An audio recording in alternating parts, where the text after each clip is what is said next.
पन्नगे च सुरेन्द्रे च कौशिके पाद संस्पृशि निर्विशेष मनस्काय श्री वीरस्वामिने नमः। आरहत वाङ्मय में कहा गया है, सज्जाय सज्जान रयस्सताइणो अपाव भावस्य तवे रयस्य विशुद्धयी जंसी मलम पुरे कड़म समीरियम रूपमलंग जो इनो। दो शब्द हैं, स्वाध्याय और सध्यान। साधना में यूँ तो त्याग संयम का तो महत्व है ही, फिर करने में स्वाध्याय और ध्यान ऐसे और भी है, सेवा भी है, कई चीज़ें हो सकती है। स्वाध्याय ध्यान भी एक साधना के अंग हैं। स्वाध्याय से ज्ञान वृद्धि हो सकती है और ध्यान से वो स्थिरता एकाग्रता की स्थिति कि चलम नाणम थिरम जानम, जो चल है, जहाँ चिंतन है और प्रवृत्ति है, वह ज्ञान है, स्वाध्याय है। जहाँ स्थिरता आ गई वह ध्यान हो जाता है। तो ज्ञान और ध्यान ये साधना के अंग हैं। ज्ञान के लिए भी पुरुषार्थ की अपेक्षा है, ध्यान के लिए भी साधना का अध्यवसाय होना अपेक्षित है। ध्यान काफी प्रचलित शब्द हो गया है। अनेक ध्यान पद्धतियां दुनिया में चल रही हैं और आजकल तो मेडिटेशन डे, वर्ष में एक विश्व ध्यान दिवस भी शुरू हुआ है। कितना ध्यान का महत्व बढ़ गया कि एक दिवस हो गया वर्ल्ड का, विश्व ध्यान दिवस, मेडिटेशन डे। उधर 21 जून को योग दिवस आता है, विश्व योग दिवस। ध्यान योग इन्होंने व्यापकता को मानो प्राप्त किया है। ध्यान एक अध्यात्म की साधना का अंग है। हमारे यहाँ तपस्या के 12 भेद बताए गए हैं, उनमें 11वां भेद ध्यान है। ध्यान वैसे अशुभ भी हो सकता है, आरत रौद्र ध्यान अशुभ हैं, धर्म शुक्ल ध्यान शुभ हैं। जो शुभ है वो ध्यान अध्यात्म की साधना का अंग होता है। हमारे यहाँ प्रेक्षा ध्यान चलता है। परम पूजनीय आचार्य श्री तुलसी के समय यह प्रेक्षा ध्यान नामकरण हुआ था।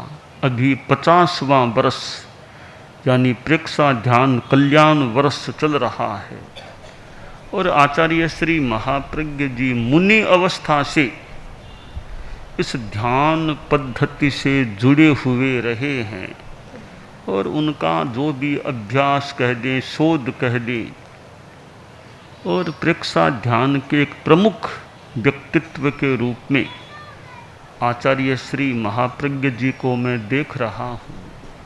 वे स्वयं ध्यान शिविरों का संचालन भी करते थे और अलग जगह विराजते थे ध्यान शिविर के समय कई बार।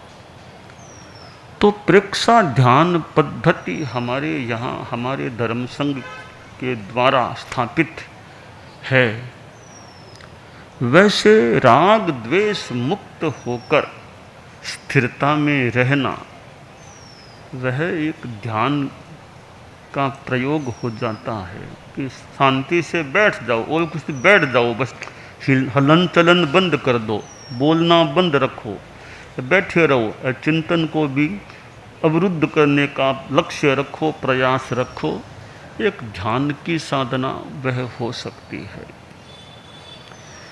ध्यान के द्वारा शांति मिले, ध्यान के द्वारा कर्म निर्जरा हो, और ध्यान तो एक मानो प्रकृष्ट संबर की साधना, 14वां गुणस्थान है। उसमें जिस प्रकार का ध्यान है उससे बढ़िया तो कोई ध्यान संभवतः दुनिया में होता ही नहीं है। कोई भी मनुष्य 14वें गुणस्थान वाले ध्यान से ज़्यादा बढ़िया ध्यान संभवतः कर नहीं सकता। जहाँ अयोगी अवस्था आ जाती है तो ध्यान का आदर्श पुरुष किसी को कहना हो तो 14 गुणस्थान वर्ती आत्माएं हैं, मनुष्य हैं, वे ध्यान के प्रकृष्ट उदाहरण हैं। वो स्थिति तो कभी किसी को मिलेगी तब मिलेगी, उससे थोड़ी नीचे की स्थितियां हैं, हम उनमें भी वर्तमान हो सकते हैं, प्रवर्तमान हो सकते हैं, प्रवर्धमान भी हो सकते हैं। ध्यान इतना एक सामान्य भी है, बस चित्त को वहाँ केंद्रित कर देना, एक जगह केंद्रित कर देना, वो ध्यान हो जाता है। तो भाई ध्यान से चलना, देखो सीढ़ियाँ है, ध्यान से चलना, ये ध्यान आ गया ना, एकाग्र हो जाना, ध्यान हो गया। मेरी बात को जरा ध्यान से सुनना, ये ध्यान आ गया, यानी एकाग्रता से सुनना। देखो आगे ध्यान रखना, यह काम मत करना। तो ध्यान हमारे व्यवहार में इतना फैला हुआ है, इतना व्यापक हो गया है, जगह जगह ध्यान की बात। ध्यान से सुनो, ध्यान से काम करना, ध्यान रखना, ध्यान से चलना। तो यह ध्यान तो हमारे जीवन के साथ कितना जुड़ा हुआ है। राग द्वेष मुक्त अवस्था में रहने का अभ्यास और प्रवृत्ति अनावश्यक न हो, निवृत्ति की साधना, तो वो एक ध्यान की अवस्था हो सकती है। और यूँ चलते चलते भी ध्यान का चलना तो है मुझे, बाकी मैं ध्यान रखूं, मेरा चित्त एकाग्र रहे, अनावश्यक विचार नहीं आए, भावक क्रिया हो जाए। आधा घंटा 2 घंटा ध्यान करना भी अच्छा है। यूँ 24 घंटे यानी भावक क्रिया रखो, उव उत्ते दत्त चित्त उपयुक्त हो जाओ। यह ध्यान का 24 घंटे बस भावक क्रिया, जो कार्य कर रहे हो उसके सिवाय मन इधर उधर न जाए। चलते समय चलने में ध्यान, बोलते समय बोलने में ध्यान, खाते समय खाने में ध्यान। बस work while you work, play while you play. काम के समय काम में ध्यान, खेलने के समय खेलने में ध्यान। जो काम करो उसमें मन को लगा दो, बस शरीर मन एक जगह केंद्रित हो जाए। तो यह भावक क्रिया की साधना एक बहुत अच्छा व्यावहारिक जगत का ध्यान है। ये काम छूटे भी नहीं, ध्यान टूटे भी नहीं, दोनों हो जाए। काम भी चलता रहे, साथ में ध्यान भी चलता रहे। संत से पूछा गया कि आप ध्यान किस समय करते हो? संत से पूछा गया आप ध्यान किस समय करते हो? संत ने कहा मैं किस समय ध्यान नहीं करता हूँ, यह पूछो, ध्यान कब नहीं करता हूँ। अब ध्यान की अनेक बातें हो सकती है कि यूँ आँख मूंद कर ध्यान करना भी ध्यान है, और खुली आँखों में काम करते करते एक सीमा का ध्यान हो सकता है। परम पूज्य कालूगणी थे हमारे अष्टम आचार्य, मुझे नहीं पता 1 घंटा कभी विराज कर ध्यान करते थे क्या। कभी अभी 1 घंटा तो मैं ध्यान करूँगा, कभी भी जीवन काल में मुझे पता नहीं कि एक भी बार उन्होंने फरमाया अभी 1 घंटा तो मैं ध्यान करूँगा और काम नहीं। पूरे जीवन काल में भी कभी आज 2 घंटा ध्यान, आधा घंटा में ध्यान में बैठता हूँ, ऐसा कभी फरमाया है क्या? एक प्रश्न है कि गुरुदेव तुलसी उनके पास रहे हुए, आचार्य महाप्रज्ञ जी उनके पास रहे, पर कालू गणी ने कभी भी 1 घंटा, 1.5 घंटा, आधा घंटा यूँ विराज करके पद्मासन लगा कर यूँ एक ध्यान की मुद्रा में विराज, अभी मैं ध्यान करता हूँ, ऐसा कभी फरमाया और ध्यान किया हो? प्रतिक्रमण में होता वो तो ठीक है, वो बाकी उन्होंने कोई ऐसे ये मेडिटेशन के रूप में, क्योंकि कभी जानकारी में नहीं है, उन्होंने कभी ध्यान, डालगणी ने कोई पता नहीं ऐसे ध्यान किया था क्या? तो पर उनकी अपनी साधना, कालूगणी की अपनी साधना, संतता साधना, तो वो कोई आदमी यूँ 1 घंटा बैठ के ध्यान नहीं भी करता, उनकी पवित्रता इतनी, मान लो अच्छी पवित्रता है चित्त में, वो सहज साधक हैं, सहज योगी हैं, सहजे सहजे सहज आनंद। तो वो एक ध्यान की विशेष स्थिति है कि अपनी संतता और साधना ऐसी है, वो 1 घंटा बैठ करके ध्यान करें तो बढ़िया, नहीं भी करें तो अपने ढंग से वे साधना में स्थित रहते हैं। तो सामान्य रूपेण हम शरीर की स्थिरता का अभ्यास करें, वाणी से अवाक रहें, मन से सोचना, कल्पना करना, स्मृति करना बंद रखें। शरीर की स्थिरता, वाणी की अप्रवृत्ति और मन से सोचना, स्मृति करना, कल्पना करना ये बंद रहें, तो वो योग निरोधो ध्यानम, योगों का, मन वचन काय की प्रवृत्तियों का निरोध करना भी अपने आप में ध्यान हो जाता है। अब ध्यान हमारा पवित्रता के साथ जुड़ा हुआ रहे, पवित्र ध्यान हो। एकाग्रता है तो एकाग्रता किस चीज में है? या अशुभ और शुभ का अंतर आ सकता है। एक बगुला है और वो पानी में है, बहुत धीरे धीरे चल रहा है। कोई कह दे हो कितना बड़ा साधक है, ओहो बगुला कितना धीरे धीरे, मानो इरिया समिति में लीन साधु चल रहा है, एकदम धीरे धीरे चल रहा है। मंदम मंदम पदम धत्ते जीवा नाम बद संकया, कि कितना धीरे धीरे चलते है, कहीं जीव की हिंसा न हो जाए। पर उसका ध्यान कहाँ पर है? उसका ध्यान तो मछलियों पर है, कब मछली को ले, तो वो ध्यान अशुभ ध्यान है। वो है तो ध्यान, वो भी मान ले एक प्रकार का ध्यान है, पर वो अशुभ ध्यान है। तो हमें अशुभ ध्यान में नहीं, सद ध्यान, अच्छे ध्यान में रहने का, अच्छे ध्यान का प्रयोग करना चाहिए। और प्रेक्षा ध्यान में जहाँ दीर्घ श्वास प्रेक्षा की बात है, समवृत्ति श्वास प्रेक्षा, कायोत्सर्ग का प्रयोग है। इधर चैतन्य केंद्रों का भी और भी ऐसे कई लेस्या ध्यान आदि आदि प्रयोग हैं।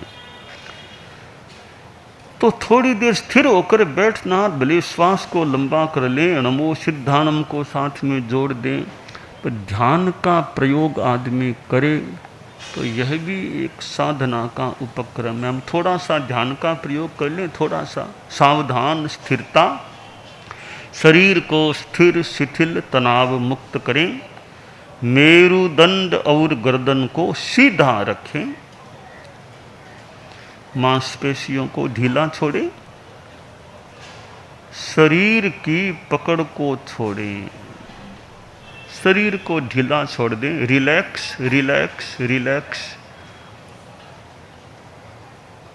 मेरुदंड और गर्दन को सीधा, अकड़न न हो, आंखें कोमलता से बंद, कायोत्सर्ग की स्थिति, हाथों की मुद्रा, ज्ञान मुद्रा अथवा जिन मुद्रा, बाईं हथेली नीचे, दाईं हथेली ऊपर, यूँ भी कर सकती हैं, या बाईं हथेली बाएं घुटने पर, दाईं हथेली दाएं घुटने पर, यूँ भी रखा जा सकता है। अब श्वास को लंबा करें, दीर्घ श्वास, श्वास की गति को मंद करें, लंबा श्वास लें, लंबा श्वास छोड़ें, धीरे धीरे श्वास लें, धीरे धीरे श्वास छोड़ें। श्वास लेते समय पेट की मांसपेशियां फैलें और छोड़ते समय सिकुड़ें।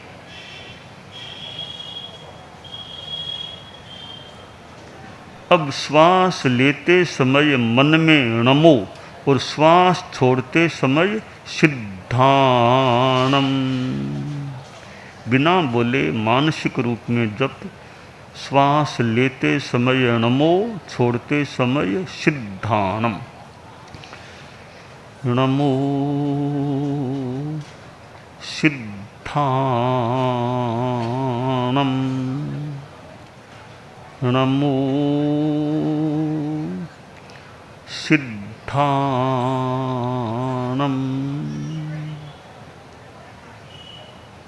नमो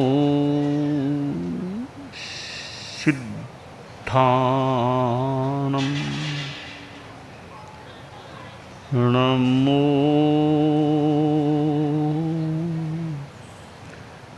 सिद्धाणम।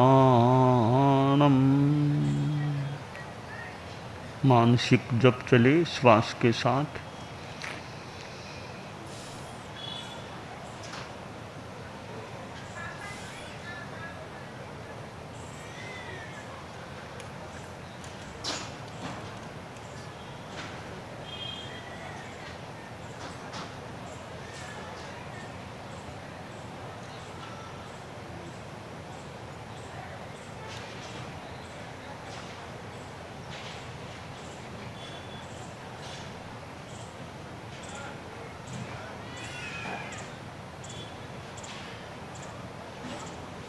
ओम अरहम, ओम अरहम। प्रयोग संपन्न।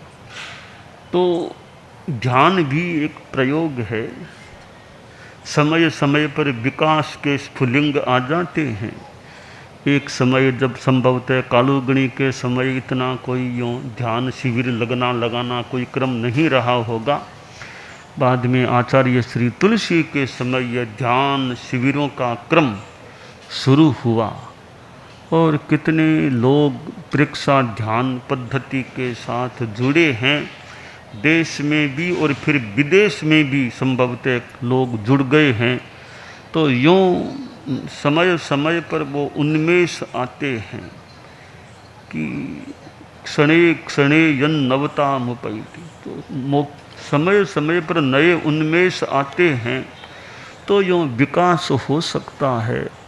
एक ही स्थिति में रहे आदमी, ठीक है, वो भी हो सकता है एक ही स्थिति में है, पर जब अच्छा लगे और अच्छी चीज़ लगे तो आदमी विकास के लिए नई चीज़ को भी स्वीकार कर सकता है कि निचले वाली पीढ़ी ठीक है, अच्छी है।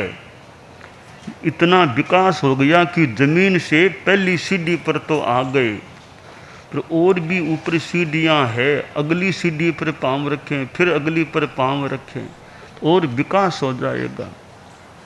तो जितनी सीढ़ियाँ पार कर दी ठीक है, और भी तो सीढ़ियाँ है, और आगे पाँव रखो, आगे ऊंचे चढ़ो चढ़ो। तो यूँ नए नए उन्मेष आते हैं तो विकास हो सकता है। अगली सीढ़ी पर चढ़े तो निचली सीढ़ी छूट गई।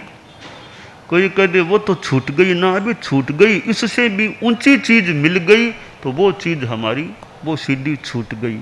तो ज़्यादा बढ़िया पाने के लिए कम बढ़िया को छोड़ना भी पड़े तो आदमी छोड़ भी दे। 3 मित्र, 4 मित्र मान लो, 4 मित्र थे बणिक, कमाई करने के लिए जा रहे थे। तो चारों अपने गांव से रवाना हुए और एक जगह देखे लोहे की खान थी, लोहा पड़ा था, ऐसे ही पड़ा था, कोई रोक टोक करने वाला भी नहीं, कोई ले जाओ भले, कोई नाम भी नहीं। तो चारों ने लोहा इकट्ठा किया, लोहे की पोटलियाँ बांध ली, 4 पोटलियाँ हो गई चावन का। अब लोहा तो हमें मिला ना, इतने का लाभ हो गया, लोहा मिल गया।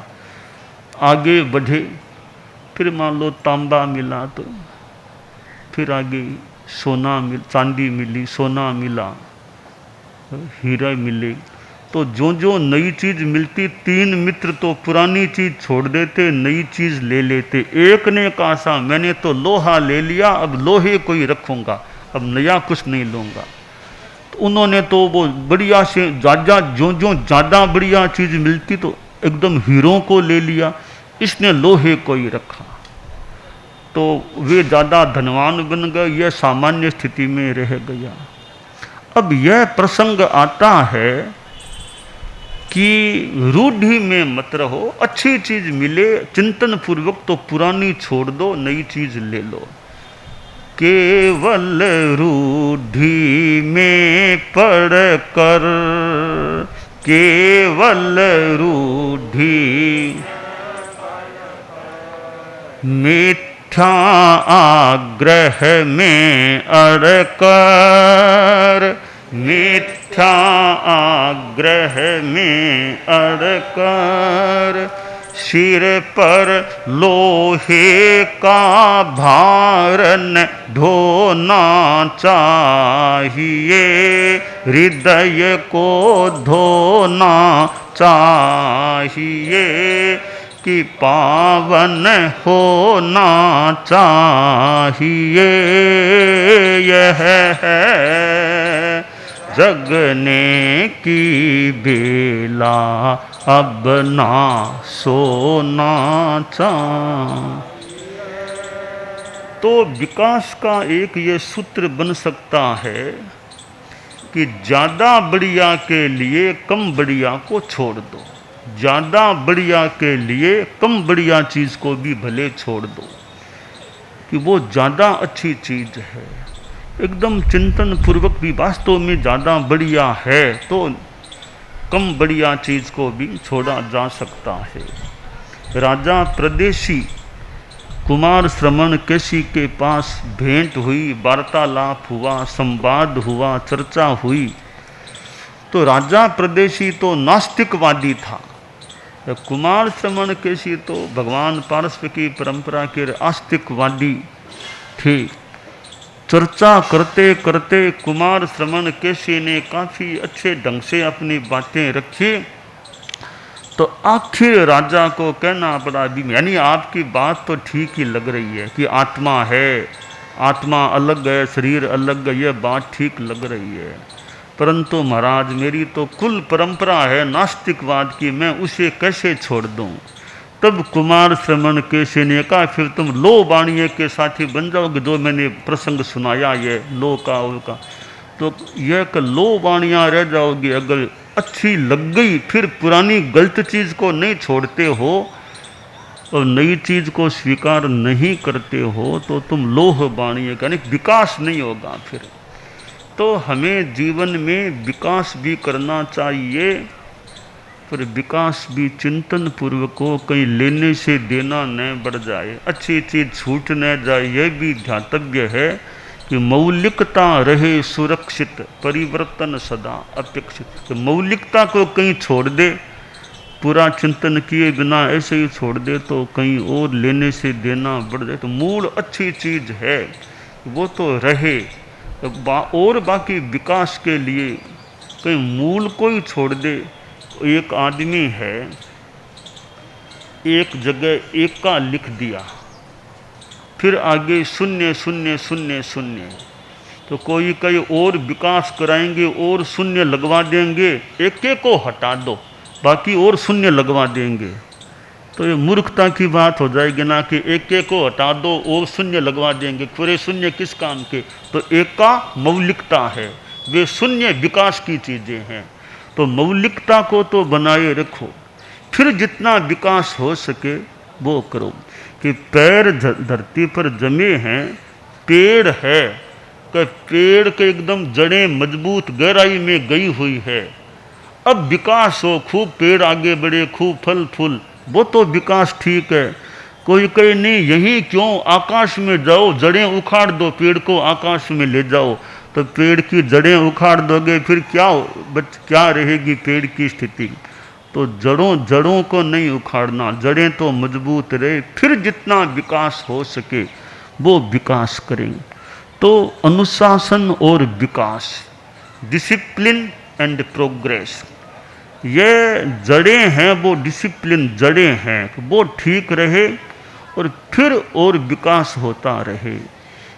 तो हमें अपने जीवन में धर्म की दृष्टि से भी हमारी जड़ें मजबूत रहे और विकास करें, पर धर्म की आस्था है वो कहीं छूटे नहीं। तो आज हमारा वीरपुर में आना हुआ है। वीरपुर, हमारे तो भगवान महावीर का नाम वीर है, भगवान महावीर का भी एक नाम वीर है। वीरश्चरम तीर्थकृत महावीरो वर्धमानो देवारियो ज्ञातनंद ने वीर। तो पता नहीं गांव का नाम तो किस आधार पर रखा गया होगा, पर हमारे वीर 24वें तीर्थंकर भगवान महावीर हैं। तो मानो किसी रूप में भगवान महावीर का नाम इस वीरपुर गांव के नाम में आ गया है। तो हम तो भगवान महावीर के मानो उनके पथ के पथिक हैं, अनुयायी। तेरा पंथ है, तेरा पंथ है, भगवान महावीर, हे प्रभु ये तेरा पंथ, हम तो पथिक हैं। तो वीर पंथ, महावीर पंथ, प्रभु पंथ और प्रभु तेरा पंथ, हम लोग इस पंथ तेरा पंथ से जुड़े हुए हैं और थानकवासी हैं, तेरा पंथी हैं। जैन शासन के जितने भी आमनाय हैं खूब अच्छी साधना करें, फलें फूलें अध्यात्म में। नॉन जैन है, भले जैन नहीं भी है, तो वो भी संयम त्याग जितना कर सकें, जीवन अच्छा जिएं, आत्मा पवित्र रहे। हम लोग सद्भावना, नैतिकता, नशा मुक्ति, ये 3 बातें बताया करते हैं कि सबके प्रति सद्भावना। जाति संप्रदाय आदि को लेकर दंगा फसाद, मार काट, हिंसा, हत्या, इसमें नहीं जाना। और इधर यह नैतिकता, जो भी कार्य करें, लेन देन, बिजनेस, धंधा, उसमें ईमानदारी, honesty is the best policy. और फिर नशा मुक्ति, शराब, सिगरेट, बीड़ी, खैनी, गुटखा आदि नशीली चीज़ों के सेवन से बच कर के रहना। तो ये चीज़ें जीवन में रहे और ध्यान, हमारी भावक क्रिया, चित्त की एकाग्रता, मन की एकाग्रता, जितना हम मन को पवित्र और ज़्यादा से ज़्यादा यथा औचित्य एकाग्र रखें, हमारी आत्मा अच्छी रह सकती है। कि जीवन में एकाग्रता और पवित्रता दोनों रहे, मन की निर्मलता भी रहे और मन की एकाग्रता, निर्मलता युक्त एकाग्रता रहे, मन हमारा पवित्र रहे, मन में बुरे विचार नहीं आए, मन में अच्छे विचार रहें। शिव संकल्प मस्तु में मन है, पवित्र संकल्पों वाला हमारा मन रहे, तो मन सुमन रहे, तो हमें सुख भी मिल सकेगा, शांति मिल सकेगी, आत्मा का कल्याण भी हो सकेगा। तो इस प्रकार ध्यान का भी अभ्यास हमारा यथासंभवतया चलता रहे।